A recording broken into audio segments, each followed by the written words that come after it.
The Amazon Prince. A Tale of Delusion, Destiny, and Delayed Deliveries. By Diana Canavino.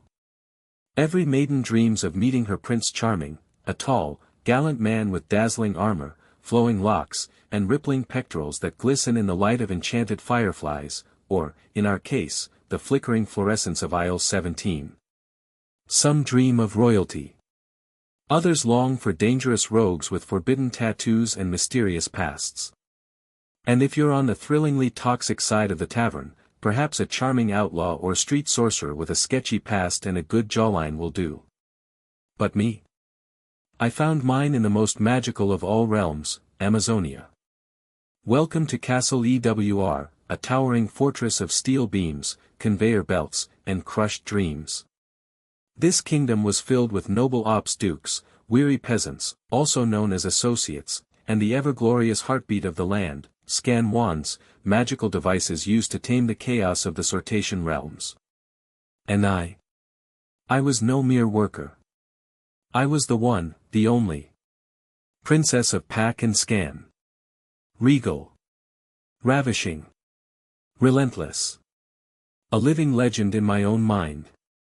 I walked the halls of Castle EWR with authority, my boots clicking like war drums. My beauty. Blinding. My sass. Sharper than a broken tape dispenser. I was adored, envied, and whispered about in the break room like some kind of mythical creature.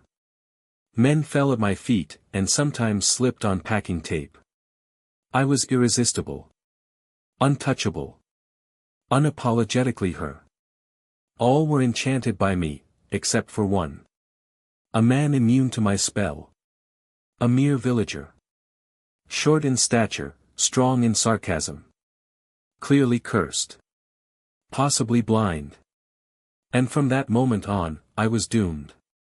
Doomed to fall headfirst into a fairy tale that was more delusion than destiny. And this, dear reader, is how it all began. Part 2, The First Encounter. Wherein the princess meets the peasant, and is appropriately offended. It was a dark and cursed morning in the land of Amazonia. The moon still reigned over the sky as I arrived at Castle EWR, the enchanted fortress where packages roamed free and hope went to die. It was 4 a.m., a most ungodly hour, suitable only for witches, sorcerers, and the truly desperate, me. The air was thick with the scent of freshly awakened cardboard, floor wax, and an aggressive amount of cologne worn by the local villagers who clearly had no sense of restraint or allergies. As I walked through the castle's halls, scanning in with my magical wristband, I met with my noble companion, my best friend, my fellow royal, and the only soul permitted to walk beside me without fear of being banished. Together, we strutted through the dim corridors of Castle EWR, cloaked in sass and wisdom, our noble carts rattling behind us. As always, we were engaged in sacred discourse, a serious and scholarly discussion known throughout the realm as the revelations of man.